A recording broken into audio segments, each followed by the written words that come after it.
What you've just heard is one of the many deaths from the monkey, the new major motion picture from Osgood Perkins, Stephen King, and James Wan. Experience it in theaters everywhere this Friday, because everybody dies, and that's life. Let's have some fun. At T-Mobile, our critical mission is providing unparalleled 5G coverage for when connectivity is mission critical. Introducing T-Priority, America's best 5G network experience for first responders, even in times of congestion. More capacity, faster speeds, better coverage. T-Priority from T-Mobile, built for tomorrow's emergencies, ready today. Discover more at t-priority.com. For qualifying organizations on eligible rate plans, coverage not available in some areas and may be impacted by emergencies. Hey everyone, and welcome back to Big Mad True Crime, where we get big mad over true crime. I'm your host, Heather Ashley, and today's case just frankly broke my heart. Small talk sucks, so let's just dive in.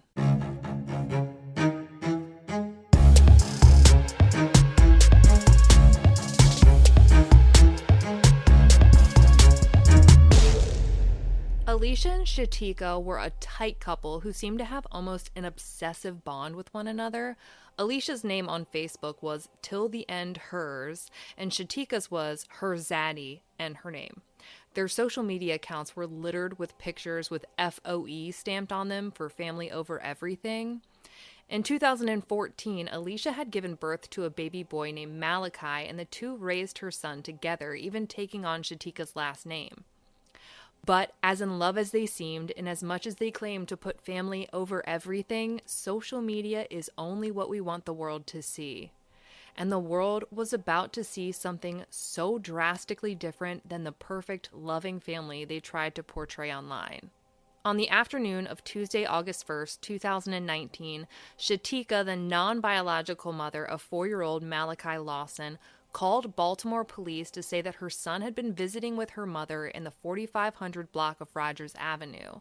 She said that him and his grandmother were playing in the front yard when she went inside to get some snacks, but when she came back out, a little before 3:30 p.m., Malachi was gone. Though this is when the story gets a little hairy. Even though Shatika says that he disappeared after his grandmother went to get snacks, Shatika is reportedly the last person who saw him. But anyways, she tells police that her son was wearing a white tank top, khaki shorts, black flip-flops, and that he had a mild case of autism and walks with a limp. Apparently, he broke his femur when he was an infant. Alicia, Shatika's girlfriend and the biological mother of Malachi, posted her son's missing person flyer to her Facebook saying, "Please, our son is missing. If anyone sees our son anywhere, please contact us through here or the Baltimore Police Department. Please and thank you." Shatika posted a video of baby Malachi playing with them and said, "You are everything to us. Please bring my son back home to us. He needs us more than anybody. Hashtag safe return. Hashtag God got this one. Hashtag he's covered by the blood of Jesus. Hashtag my big boy. Hashtag dada baby." She also posted, "Right now, I just don't want to talk. I just want my fucking son back. People are so sick," snatching a toddler, with a bunch of heartbroken and crying emojis. She also added, "I hate this city." Police hopped on this quick. I mean, he's a 4-year-old. They don't just wander off by themselves, and when they do, it's not far. They're taking this missing persons case really personally. WMAR2 quotes the VP of operations for the entire Baltimore Police Department as saying, "A lot of us are fathers, a lot of us are grandfathers, and you have a 4-year-old child missing, defenseless. It struck a nerve." 100 volunteers are geared up and ready to search at the crack of dawn the next morning, starting at his grandmother's house and fanning out. By that evening, the FBI joined in on the search for Malachi, and bloodhounds were released to track his scent. But they didn't find it anywhere. Bloodhounds are an amazing tool, and when they find 0 scent trail, it almost always means that the person didn't just up and walk away, they were taken away, much like we saw in the Zara Baker case. Anytime I do a case on missing children, my immediate thought is the parents did it, or the parent's significant other did it. Obviously, that's not always the case, but that's where I go. It doesn't help that the 4-year-old we're looking for walks with a limp at only 4 years old because of a broken femur he got as an infant. Infants don't break their own bones, and they certainly don't break the strongest bone in the human body. And while I wish this case was any different, unfortunately, the Baltimore Police Department holds a news conference on Sunday afternoon, just 2 days after Malachi was reported missing.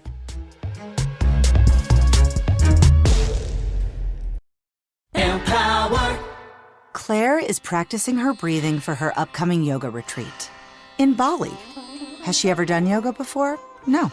But Claire worked with Empower on her savings and investment strategy. She got good at money, so she can be a little bad. Empower. Invest well, live a little. Join our 19 million customers today at empower.com. Past performance is not indicative of future returns. Investing involves risk. You may lose money. Advisory services are provided for a fee by Empower Advisor Group, LLC, EAG, a registered investment advisor with the Securities and Exchange Commission. Om Namaste.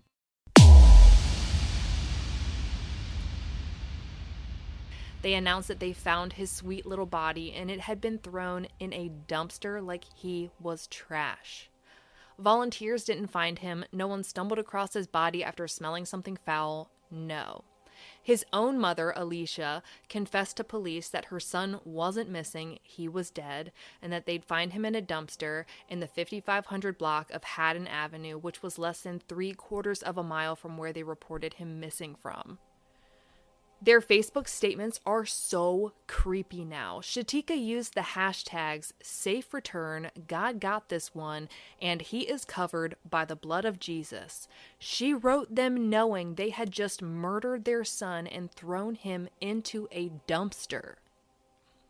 The Baltimore Sun reports that police charged both Alicia and Shatika with 1 count of neglect that resulted in the death of a minor, first-degree child abuse, reckless endangerment, tampering with evidence, and making false statements. Authorities don't initially say how Malachi was killed, but they do note that he had obvious signs of injury. They believe he was killed the same day he was reported missing, and they plan to bring more charges against Alicia and Shatika once Malachi's autopsy is completed.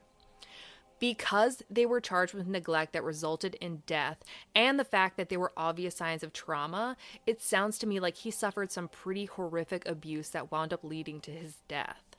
This also means that one of them would have had to have taken him during a moment of opportunity when his grandmother went inside, killed him, and immediately disposed of his body before the other one called police. That, or their entire story about being with the grandmother at all, is complete bullshit, which I wouldn't rule out at this point. On August 5th, we learn Malachi's cause of death, and it is so much worse than I could have imagined.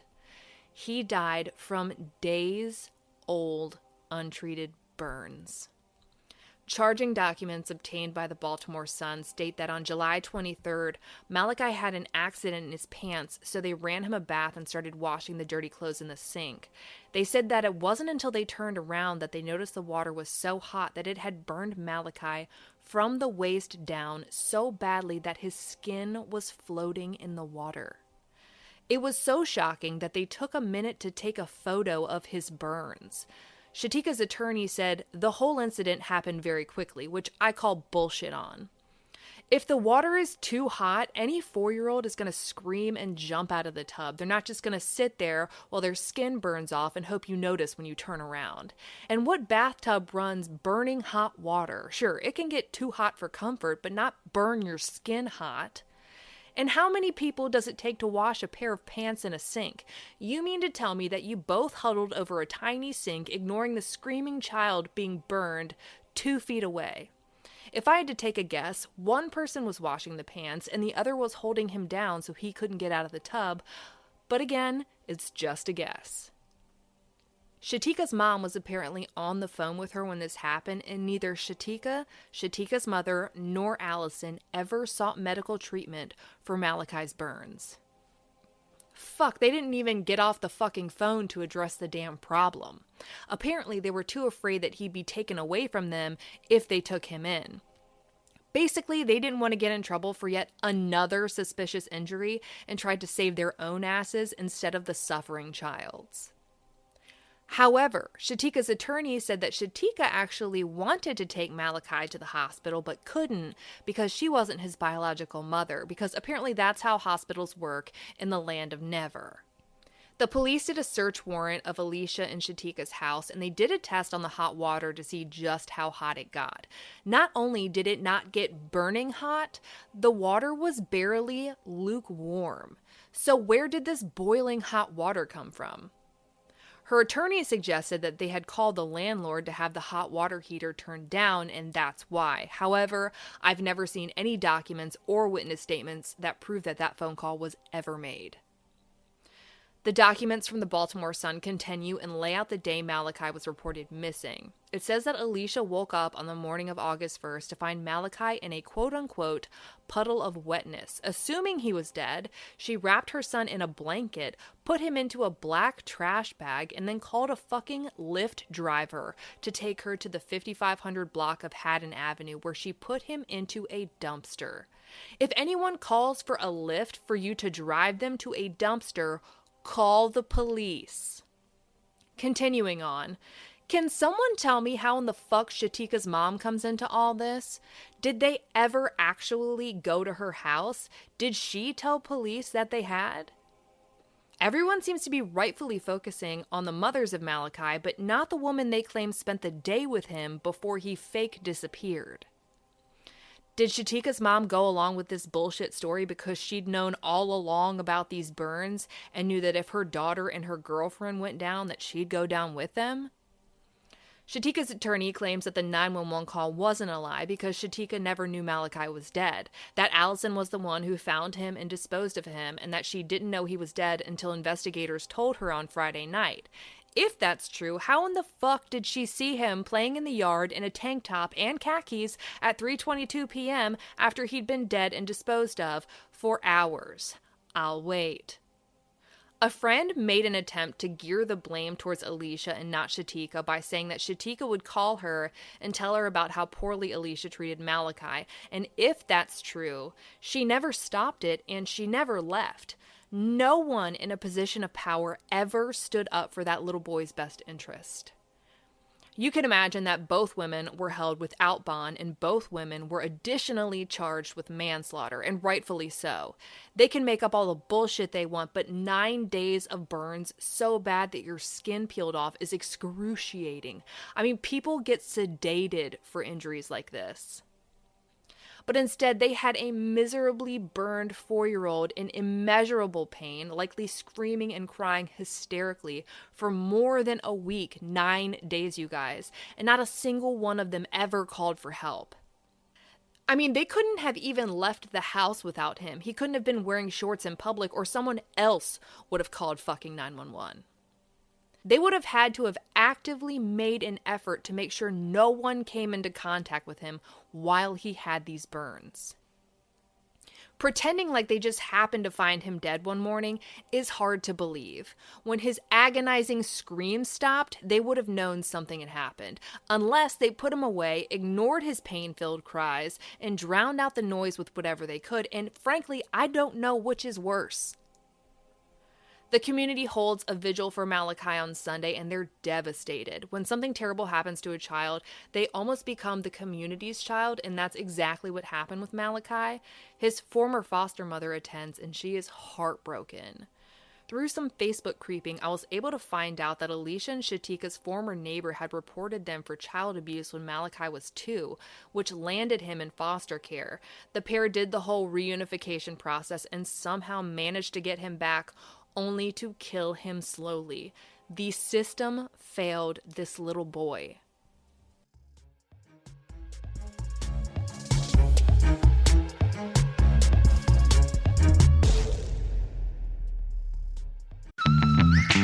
What if Galaxy AI could turn your to-dos into to-dos? Unlock everyday simplicity with the AI-integrated Samsung Galaxy S25 Ultra at Best Buy. Pre-order now at bestbuy.com. Best Buy. Imagine that.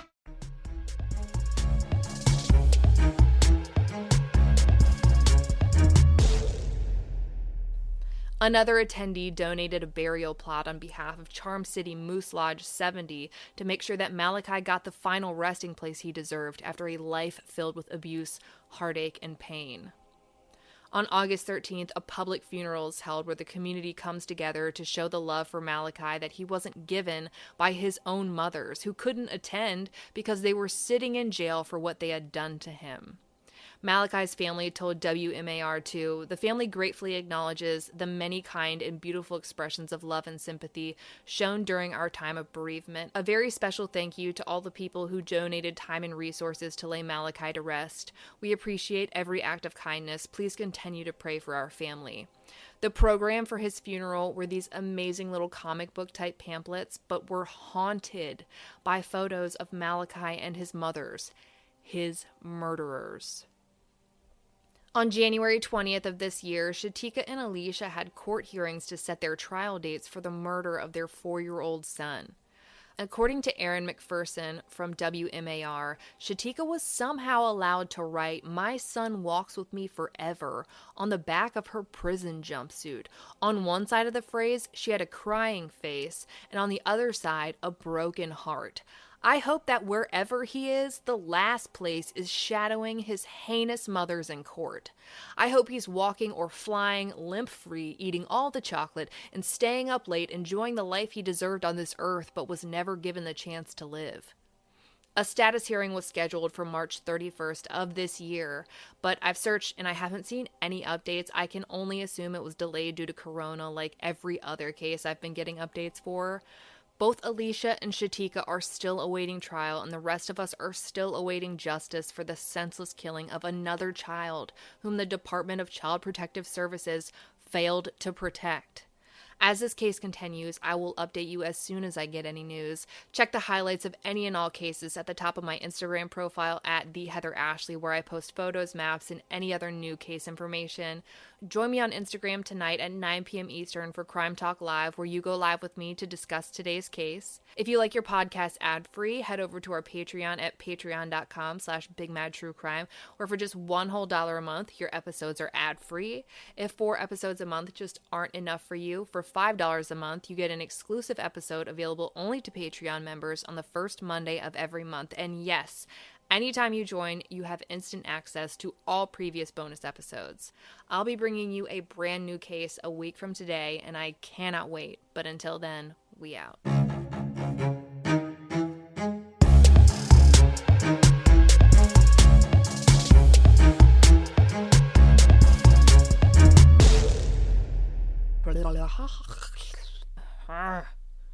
Oh my gosh. On August 1st,